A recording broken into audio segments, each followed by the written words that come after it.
পৃথিবীতে যে সমস্ত দেশের মধ্যে লাগালাগি আছে মানে বৈরিতার সম্পর্ক আছে, দেখবেন সেই দেশ যদি একে অন্যের সাথে বর্ডার শেয়ার করে, মানে একই বর্ডার থাকে, তাহলে এই বৈরিতার প্রকাশ নিঃসন্দেহে ওই বর্ডারে প্রকাশ পাবে। রাশিয়া ইউক্রেন থেকে শুরু করিয়া প্রত্যেকটা ক্ষেত্রে এটা বিদ্যমান। আর সব গল্প যদি বাদও দেন, তাইলে শুধু ভারতের কথাই যদি বিবেচনা করেন, তাহলে এটা দেখবেন যে ভারতের সাথে যারা বর্ডার শেয়ার করে তাদের সবার সাথেই ভারতের দাকুমরা সম্পর্ক। বর্ডার শেয়ার করা প্রত্যেকটা দেশের সাথে ওদের হানাহানি লেগেই আছে। ভারত বর্ডার শেয়ার করে পাকিস্তানের সাথে, সেইখানে ভারত পাকিস্তানের কি অবস্থা তা আমরা সবাই জানি। সারাদিনই সেইখানে পাকিস্তান ভারতের জয় বাংলা করতেই থাকে, মায়ের হয় খালি সাউন্ড হয় না। এডিটর সাহেব খালি মায়ের সাউন্ড দেন। এবার কয়েকদিন পর পরই এইসব নিয়ে নিউজ হইতেই আছে। এই যে তার একটা নিউজ দেখেন, এখানে করছে যে শুধু 2020 সালে ভারতের 24 জন সৈনিকরে জয় বাংলা করে দিছে পাকিস্তান। সুক্কু পেলাম। সুক্কু মানে জানেন তো, তাহলে আপনারাও সুক্কু পান। আরো সুক্কু পেতে চাইলে আমি আপনাকে আরো অনেক নিউজ দেখাতে পারি।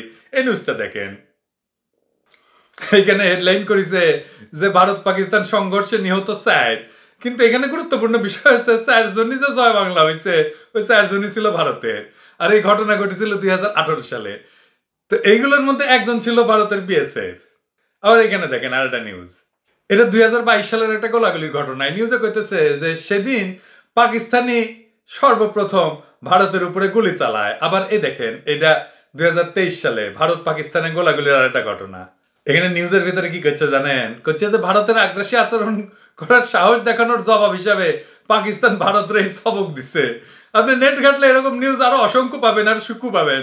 তবে এইসব দেখে তো এটুকু বুঝতে পারতেছেন যে পাকিস্তান ভারতের আগ্রাসী হওয়ার খায়েশ রে বিন্দু মাত্র পাত্তা দেয় না। এমন কিছু বুঝলে পাকিস্তানি সবার আগে প্রতিবাদ করে। এবার আসি ভারত চীন সীমান্তের বিষয়ে। এই নিউজটা দেখেন, এনে কইতেছে যে হঠাৎ ভারত চীন সীমান্তে উত্তেজনা। এটা 2022 সালের একটা নিউজ।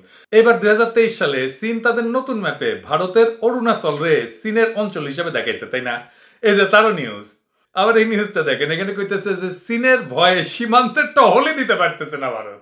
ভারতীয় গণমাধ্যম জানায়, গেল মে মাসে চীনের সেনারা প্রকৃত নিয়ন্ত্রণ রেখার কিছু অংশ অতিক্রম করে ঘাঁটি গেড়ে বসে। ভারতের আবেদন সত্ত্বেও তারা ফিরে যায়নি। আপনাদের মনে আছে না যে লাদাখ উপত্যকায় চীন ইন্ডিয়ান সেনাদের এমন পিটানি দিছিল? মনে আছে না? কর্নেল সহ 20 জন ভারতীয় সেনা নিহত হয়েছিল। অবশ্য চীনের 4 জন মারা গেছিল। যুদ্ধ হয়েছিল হাতাহাতি। 4 জনের বদলে 20 জন মারা যায় কেন? সমান সমান হওয়া লাগবে না? হ্যাঁ, স্কোর কম কেন? কারণ ওরা হইতেছে চরম ভীতু। ওদের যত পৌরুষ বাংলাদেশের বর্ডারে। আচ্ছা, এবার মূল আলাপে ফিরে আসি। এতক্ষণের এই যে নিউজ থেকে তো এই বিষয়টা পুরোপুরি বুঝে গেছেন যে কোনো দুই দেশের মাঝে দ্বন্দ্বের সম্পর্ক থাকলে উভয় দেশের যে কমন সীমান্ত এলাকায় তার প্রভাব ফেলবেই। এটা কেন কইলাম সেটা বুঝতে হইলে এবার আপনাদের বাংলাদেশ ভারত সীমান্তের গত 15 বছর থেকে দুই একটা নিউজ দেখাই। এই নিউজটা দেখেন, এটাই গত মার্চ মাসের নিউজ। নিউজে কইতেছে নওগাঁ সীমান্তে ভারতের বিএসএফ এর হাতে বাংলাদেশি নিহত। আবার এই নিউজটা দেখেন, এটা হইতেছে এই জানুয়ারি মাসের নিউজ। এখানে কইতেছে যে লালমনিরহাটের পাটগ্রাম এলাকায় ভারতের বিএসএফ এর হাতে বাংলাদেশি খুন হয়েছে। আবার দেখেন, এই জানুয়ারিতে বিএসএফ বাংলাদেশের এক বিজিবি সদস্যকে খুন করছে। আবার এই নিউজটা একটু দেখেন, এখানে কইতেছে বিএসএফ এর গুলিতে এক কিশোর নিহত, একজন আহত। এটা কিশোর বাচ্চা ছেলে, তার প্রতিও ভারতের এই বিএসএফ কতটা আক্রমণাত্মক এইবার ভাবেন। আবার এই দেখেন, রাজশাহী নওগাঁতে ভারতের বিএসএফ বাংলাদেশের মানুষকে খুন করেছে। ভারতীয়রা এসে কয় আমরা নাকি ঘৃণা ছড়াই ভারতের বিরুদ্ধে। হ্যাঁ, এগুলো কি করে? গুনে গুনে প্রত্যেক মাসে কতগুলো করে সীমান্তে মারে, মারেই চলতেছে গত 15 বছর ধরে। সর্বশেষ এই নিউজটা দেখেন, এখানে কইতেছে ভারতের বিএসএফ বাংলাদেশের সীমানাতে ঢুকে 2 রাখালরে গুলি করেছে। নিউজ তো দেখলেন, এবার ভিডিওটা দেখেন।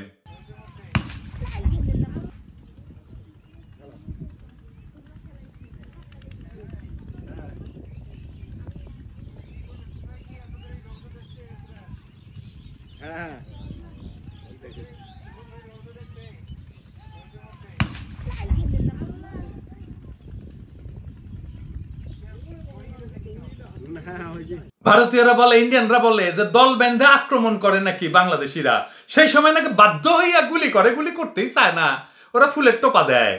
দেখেন দৌড়ায় পালাইতেছে ছেলেরা, কোনো ঝুঁকি তৈরি করেছিল করে নাই। তারপরে এভাবে তারাই নিয়ে গুলি করছে। আচ্ছা বুঝলাম বিএসএফ জাউরা বাহিনী, কিন্তু বাংলাদেশের বিজিবি তো সীমান্ত রক্ষা করে, বেতন তো পায়, আমাদের টাকাতেই তো বেতন পায়, আপনার ট্যাক্সের পয়সা তো বেতন পায়। ওই যে মারা গেছে যারা গুলি করছে তার ট্যাক্সের পয়সাও তো বিজিবির বেতন হয় নাকি? সীমানার ভিতরে এসব মাইরা গেল, কোনো সেট আছে নাই। হাসিনা সরকার কোন আনুষ্ঠানিক প্রতিবাদ জানাইছে? একটা আনুষ্ঠানিক প্রতিবাদ সেটাও জানায় নাই। স্বাধীন দেশ নাকি এইটা? হাসিনা তো নাকি বাংলাদেশে কেউ মারা গেলে গান গাইতো ফেন্সি গাইয়া, জিন্দেগি জিন্দেগি বলে ওই গান গাচ্ছে এখন।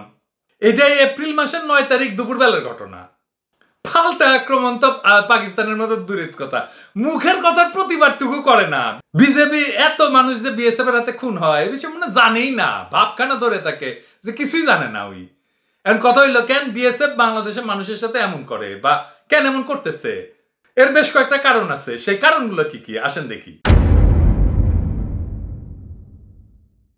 প্রথমত, ভারত যাদের সাথে বর্ডার শেয়ার করে এবং যাদের সাথে লাগালাগি বাড়াবাড়ি করে তাদের কোনোটার সাথে ও পেরে ওঠে না।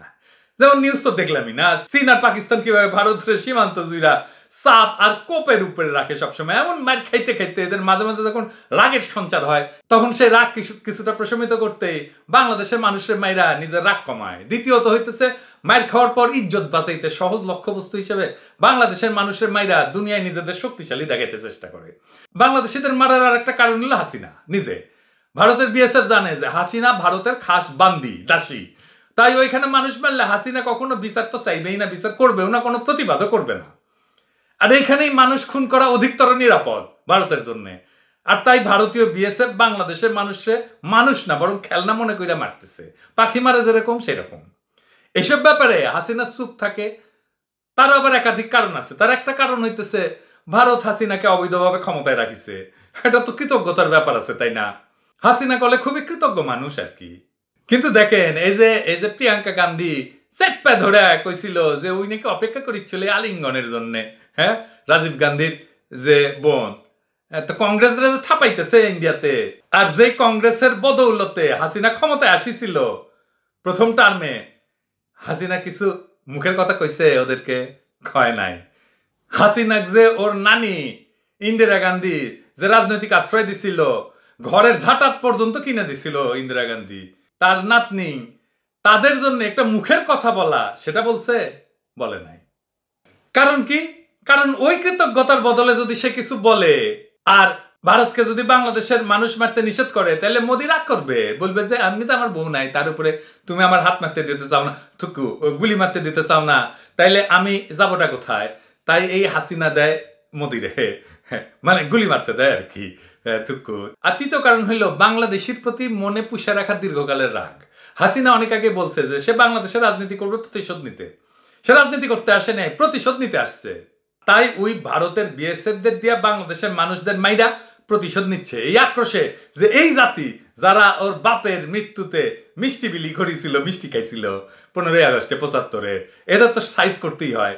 শুধু সীমান্তে মানুষ মারা না, তারা অফিসিয়ালও বাংলাদেশের মানুষের চেক পয়েন্টে হেনস্থা করছে। বিশেষ না হইলে ভিডিও দেখেন, ভিডিওতে কি করছে। হ্যালো বন্ধুরা, আজ 7ই এপ্রিল রবিবার। আপনারা এই মুহূর্তে দেখতে পাচ্ছেন বেনাপোল স্থলবন্দরের আজকে সর্বশেষ পরিস্থিতির চিত্র। বন্ধুরা, আপনারা বুঝতেই পারছেন বেনাপোল স্থলবন্দর কিন্তু সম্পূর্ণরূপে ফাঁকা বিরাজমান করছে। ঠিক ঈদের আগ মুহূর্তেও কোনো ধরনের যাত্রী চাপ নেই, যাত্রী ভিড় নেই, কারণ বেনাপোল স্থলবন্দরের যে ভোগান্তির চিত্র, তার কারণে কিন্তু বেনাপোলকে ইতিমধ্যে বয়কট করতে শুরু করেছে সকল যাত্রী সমাগম। অন্যান্য স্থলবন্দর ব্যবহার করছেন, যার ফলে বেনাপোলে কিন্তু পুরোপুরি যাত্রীশূন্য পরিস্থিতি বিরাজমান রয়েছে। কোনো ধরনের যাত্রী কোলাহল নেই, যাত্রী ভিড় নেই, কোনো অশান্তিও নেই, যার ফলে নির্বিঘ্নে যাত্রীগণ অল্প সময়ের ভিতর পারাপার হতে পারছেন। এই ভিডিওতে দেখলেন তো যে দিনের সময় বেনাপোল বন্দরে উপচে পড়া ভিড় থাকতো, বাংলাদেশের বিগত দিনগুলোতে সেই ভিড় এখন আর নাই। গোটা বেনাপোল বন্দর এখন ঈদের মতো সময় প্রায় ফাঁকা।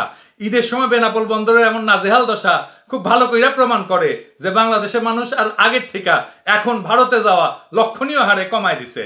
প্রথম আলো নিউজ করেছে, দেখেন কলকাতায় ঈদের বাজারে বাংলাদেশি ক্রেতা কম। কলকাতা প্রতিনিধি রিপোর্ট করেছে, বাংলাদেশের কেউ না। কিন্তু প্রথম আলো তো কিঞ্চিত জাউরা আছে, তাই ওই কারণ খুঁজে বের করেছে যে বেশি গরম হয়েছে সেজন্য যাচ্ছে না। শুধু তাই না, এই বছরে ভারতে বাংলাদেশি ক্রেডিট কার্ডে খরচা 16.5% কমিছে। সাবাস বাগের বাচ্চা, বয়কটে নাকি কিছু হয় না, হ্যাঁ, বয়কটে 16.5% কমে দিছি, মানে এই টাকা তো খরচা করতে ইন্ডিয়াতে যায়, 16.5% কম খরচ করেছে। এইটা 100% কম হবি, জিরো হয়ে যাবি, শূন্য হয়ে যাবি। এটা গেলে বাংলাদেশ ব্যাংকের রিপোর্ট। আর বাংলাদেশের জাউরা হাসিনার মিডিয়া কয় কলকাতায় নাকি বাংলাদেশিদের উপসে পড়া ভিড় দিয়ে কি করবি, ঠেকে তো খরচ করে না। বাংলাদেশের মানুষের ঈদের সময় ভারতে যাওয়া লক্ষণীয় হারে কমায় দেওয়া এটাই প্রমাণ করে যে বাংলাদেশের দেশপ্রেমিক নাগরিকরা ভারতীয় পণ্য বয়কট আন্দোলনের সাথে যুক্ত হয়েছে। প্রমাণ করে যে বিপুল সংখ্যক মানুষ ভারতের আধিপত্যবাদের বিরুদ্ধে চাবুকের আঘাত হিসেবে ব্যবহার করছে ভারতীয় পণ্য বয়কট আন্দোলনের কর্মসূচিরে। বাংলাদেশের মানুষের পণ্য বয়কট আন্দোলন যে গুরুত্বপূর্ণ ইম্প্যাক্ট ফেলিচ্ছে বেনাপোল বন্দর খালি থাকা তারই একটা পরিষ্কার নিদর্শন। এইবার আসি এই একই ভিডিওতে উল্লেখ করা দ্বিতীয় প্রসঙ্গে। এই ভিডিওতে এটাও শুনলেন যে এরপর থেকে যারা বাংলাদেশ থেকে ভারতে গেছে কেনাকাটা করতে, ইন্ডিয়ান কাস্টমস তাদের প্যাকেটজাত বা তাদের পণ্যগুলা যেগুলো কিনছে তারা রেখে দিতেছে এই বলে যে তোমরা বাংলাদেশিরা তো ভারতীয় পণ্য বয়কট করছো, তাহলে আবার ভারত থেকে ঈদের পণ্য নিয়ে যাবে কেন? দেখেন, তবে সব থেকে বড় যে বিষয়টি যে ইন্ডিয়া ফেরত বাংলাদেশি যাত্রীগণ কিন্তু মহাবিপদে পড়ছেন ইন্ডিয়ান কাস্টমসে ফেরার পথে। কারণ আপনারা নিশ্চয়ই জানেন বাংলাদেশে এক শ্রেণীর লোক ইতিমধ্যে ভারত বয়কটের ডাক চলমান রেখেছেন সোশ্যাল মিডিয়াগুলোতে, যার ফলস্বরূপ ইন্ডিয়াতে এই বিষয়টি রিউমারভাবে ছড়িয়ে গিয়েছে এবং তারা কিন্তু এখন অবগত আছেন বাংলাদেশি নাগরিকগণ ইতিমধ্যে ইন্ডিয়াকে বয়কট করতে শুরু করেছে। আর এই বয়কটের ফলে কিন্তু তারা অতিরিক্ত প্রেশার ক্রিয়েট করছে যাত্রীদের উপর, যারা ঈদের শপিং করতে ইন্ডিয়া গেছেন তারা সরাসরি বলছে আপনারা বয়কটের ডাক দিয়ে কেন আবার ইন্ডিয়াতে আসছেন ইন্ডিয়ান পণ্য কিনে ঈদ করার জন্য। তাদের পণ্যগুলো কিন্তু জোরপূর্বক ডিএম করে নেওয়া হচ্ছে ইন্ডিয়ান কাস্টমসে। এই বইলাই বাংলাদেশের মানুষের টাকায় কেনা জিনিস ভারতীয় কাস্টমস হাতায় নিচ্ছে। কেমন চোর, কেমন ডাকাত দেখেন। আর আপনারা যান ওইখানে পয়সা খরচ করতে। প্রশ্ন হইলো এটা কেন হইতেছে? এর প্রথম কারণ হইলো আমি ভারতীয় পণ্য বয়কট আন্দোলনের শুরুতেই বলছিলাম যে এটা এমন এক কর্মসূচি যেটার মাধ্যমে ভারত শুধু মাইরি খাবে, কিন্তু এই আন্দোলনের মোকাবেলা করার কিছুই পাবে না। তাই কিছু না পেয়া ঠিক যেমন চীন পাকিস্তানের হাতে মাইর খা কাপুরুষ বিএসএফ বাংলাদেশের নিরীহ মানুষের গুলি কইরা মারে, তেমনি ভারতীয় প্রশাসন কিছুই করতে না পাইরা কাস্টমসকে লেলায় দিছে। তারা যেন মানুষের টাকায় কেনা জিনিস নিজের মনে করে হাতায় নেয়। এখানে একটা কথা পরিষ্কার জানায় রাখি যে বাংলাদেশের বিপুল সংখ্যক মানুষ ভারতীয় পণ্য বয়কট আন্দোলনের যেহেতু মনে প্রাণে সমর্থন করে আর এই কর্মসূচি পালন করতেছে, তাই সংখ্যার কাছে এইবার ভারতে যাওয়ায় গুটি কয়েক মানুষ কিছুই না, কিন্তু তারা উপযুক্ত শাস্তি পাইছে। ঠিক হয়েছে, আমরা খুব খুশি হয়েছি। যা কিনতে যা ইন্ডিয়াত, যারা আগে ভারতে যেত ঈদ মার্কেট করতে তারা এবার যায় নাই। সেই ভারত বয়কটকৃত মানুষের সংখ্যার কাছে এই গুটি কয়েক মানুষ গণায় ধরার মধ্যে না। তাই ভারতের কাস্টমস ঘাটির গুহায় ঘাপটি মেরে বসে থাকা দুই একটা কাপড় চোপড় নিয়ে রাইখা প্রতিশোধ নিতে চাওয়া বয়কট আন্দোলনের একটা চুলো বাঁকা করতে পারবে না। তাই আমি এই অহেতুক ব্যাপারে আর আলাপ নাইবা দিলাম। আর হ্যাঁ, যারা আগে ভারতে মার্কেট করতে যেতেন এবার ভারতীয় পণ্য বয়কট আন্দোলনের সাথে একাত্মতা প্রকাশ করে ভারতে যান নাই, তাদেরকে অশেষ ধন্যবাদ। আর ভারতের বেনাপোল কাস্টমসরে বলবো এইভাবে অন্যের কেনা কাপড় চোপড় চোর ডাকাতের মতো চুরি করে না বাইরা মুদিরে বল বাংলাদেশের সাথে ব্যবসায়িক সমস্ত লেনদেন বন্ধ করতে, দেখি কেমনে পারিস। বাল শুনের দলগুলা এগুলো করতে পারলেন না বুঝতাম। বাংলাদেশের মানুষের কাছে হকারের মতো জিনিস না বেচাও, পেটে খাবার জুতাইতে পারার মতো কিছু করতে পারিস, তা তো কিছুই পারিস না। আর যে দুই একজন ভারতে গেছিলেন গিয়া ভারতীয় কাস্টমসে এমন ঘটনার সাক্ষী হয়েছেন, তাদেরকে বলবো মনে মনে প্রতিজ্ঞা করেন আর যাবেন না। নিষেধ করেছিলাম, শোনেন নাই তো? প্রতিজ্ঞা করেন যে ভারতীয় পণ্যের বয়কট কইরা দাদা বাবুদের ভাতে পানিতে মাইরা এদের সবক দিবেন। বেনাপোল বন্দরে এই সময় আর একটা ভিডিও দেখেন। ঈদের একদম সন্নিকটে এসেও বেনাপোল স্থলবন্দরে আজ দুদিন যাবৎ কিন্তু একদম যাত্রীশূন্য বলাই চলে, তেমন কোনো ভিড় নেই। খুব মুষ্টিমেয় কিছু সংখ্যক যাত্রীগণ পার হচ্ছে, ফার্স্ট আওয়ারে কিছু যাত্রী পার হয়েছে, তারপর থেকে সারাদিন কিন্তু ফাঁকা পরিস্থিতি বিরাজমান রয়েছে। এটাও বেনাপোলের অন্য আরেকটা দিনের ভিডিও। এখানেও কইতেছে যেই বেনাপোলে আগে ঈদ উপলক্ষে বাংলাদেশিদের লম্বা লাইন লাগা থাকতো সেই বেনাপোল এখন পুরাই ফাঁকা। শুধু প্রথম ঘন্টা হাতে গোনা অল্প কিছু মানুষ পার হইছে, আর দিনভর ফাঁকা। ভিডিওতে তো সরাসরি দেখতে পাচ্ছেন, আমি করি নাই ভিডিও, যে বেনাপোল বন্দর কেমন মানব শূন্য ফাঁকা পইরা আছে। এরপরেও আমাদের বাঙ্গুল্যান্ডের হাসিনা আর মোদির লেসপেন্সাররা কবে যে কেউ নাকি আমাদের বয়কট আন্দোলনে যুক্তই হইতেছে না, কেউ নাকি আমাদের কথায় কানি দেয় না, কোনো ফলোইং নাই, কোনো মর্যাদা নাই, আর ভাঙাচোরা ইংরেজি কয় নো আইডিয়া। পিনাকি আমার অসাধারণ প্রিয় মানুষ, কিন্তু আমি তার বিষয়ে অন্য কোনো সমালোচনা নাই। যে সর্বশেষ মনে করেন ভারতের পণ্য বর্জনের কর্মসূচি দিয়েছে, নো আইডিয়া। তারেক রহমান কর্মসূচি দিলেন যে কোর্টে হাজিরা দিবেন না, ট্যাক্স দিবেন না, এটা দিবেন না, সেটা দিবেন না, no idea at all. No idea at all, যে তাদের কথা কেউ কর্ণপাতই করছে না, কোনো মর্যাদা নাই, এই কথার কোনো সামান্যতম ফলোয়িং নাই। নাইমুল ইসলাম, হ্যাঁ, এই যে আইডিয়া দেখেছেন, হ্যাঁ, কই এখন নাকি আর ইয়েতে আসেন না, টকশে আসেন না, জারি খেয়ে সোজা হয়ে গেছেন না? হ্যাঁ, আইসেন আইসেন, সোজা করে রুলারের মতো সোজা করে দেব আমি। আসেন, ধরবো একটা করে আর রুলারের মতো সোজা করে দিব। নো আইডিয়া, হ্যাঁ, নো আইডিয়া হান্দায় দিব একেবারে। আরে পিনাক রঞ্জনে দেখ দেখ কি হচ্ছে দেখ, আমাদের আন্দোলন নাকি এমনিতেই এটা আস্তে আস্তে মইরা যাবে। হ্যাঁ, এই ভারতীয় আগ্রাসনের বিরুদ্ধে প্রতিবাদ শুরু, ভারতীয় পণ্য বয়কটের আন্দোলনে কেমন করে মাঠ থেকে ঘাট শহর বন্দর নগর থেকে মফস্বল সব জায়গায় ছড়াই দিচ্ছে। দেখ দেখ, হ্যাঁ, গুপ্তচর বৃত্তি করে পেট চালাস, এগুলো দেখ। হ্যাঁ, তত্ত্ব দিচ্ছে বয়কট, তুই জান কতগুলো করেছিস জীবনে জিন্দগিতে। রাজনীতি বুঝিস, আন্দোলন বুঝিস? বাংলাদেশের মানুষ মায়ের পেট থেকে পড়ে রাজনীতি করে, মিছিল করে। 25 বছরের মধ্যে 2টা স্বাধীন রাষ্ট্রের জন্ম দিছি, 2টা গণ অভ্যুত্থান করছি, 30 বছরের মধ্যে 2টা মিলিটারি রেজিমকে ফাইট করছি, উৎখাত করছি, একটা ভাষা আন্দোলন করছি। আমাদের সাথে পাঙ্গা নিতে আসো রাজনীতি নিয়ে, রাজনীতি বালটা বোঝো তোমরা। এবার আসেন, এই যে পণ্য বয়কট, এটা কোনটি যাবে ফাইনালি, তার একটা ইঙ্গিত দেই। আমরা চারিদিকে ভারত দিয়ে ঘেরাছিলাম, তাই না? একটা ছোট্ট অংশে মায়ানমার ছিল, ওই জায়গায় এখন চীন চলে আসছে। আগামী দিনের খেলা হবে ওইখান থেকে। এই খেলা আমরা খেলবো, এই খেলা যে আমরা হাসিনার চাইতে ভালো খেলতে পারবো, এটা ভারতীয় আকেল মানরা বুঝছেন নিশ্চয়ই। আর না বুঝে থাকলে কোনো অসুবিধা নাই, খেলা যখন শুরু হবে তখন বুঝবেন। আমরা বাংলাদেশকে আর এক গালওয়ান বানাবো, বাংলাদেশের জনগণকে আন্ডার এস্টিমেট করার কাফারা চিরজীবন ভর দিবা। এরপরে বাংলাদেশের নাম শুনলে ঘুমের মধ্যেও চমকায় উঠবা। কছিলাম না, আসো আঙ্কারের সাথে নেগোসিয়েট করো, হাসিনার একটা ফেয়ার নির্বাচন দিতে কও। শোন নাই, হ্যাঁ, দেখিস আমাদের শিশুদের, দেখিস না এডিটর সাহেব, ওই যে পানির মধ্যে বাচ্চাদের খেলা দেখান, ওই যে বয়কট বয়কট করে খেলিচ্ছে। বয়কট এখন ওদের কাছে খেলা। দেখেন, চকলেট খাই না, খাই না, বয়কট ইন্ডিয়া। ভারতের কিটকিট চকলেট খাই না, boycott India. Boycott India, India boycott, boycott India, boycott India, boycott, boycott India, India boycott, boycott India, India boycott, boycott India, India boycott, boycott India. Boycott এখন ওদের কাছে খেলা। ওরা ফিলিস্তিনের বাচ্চাদের মতো গইরা উঠবে, ট্যাঙ্কের সামনে ঢিল নিয়ে দাঁড়াবে। লিখে রাখো, এইটা আমরা করব। কিন্তু আজ তো বুঝলা না, হ্যাঁ বুঝবা কাল, যখন আমরা এটা করব তখন পাছা থাপড়াবা আর পারবা গাল।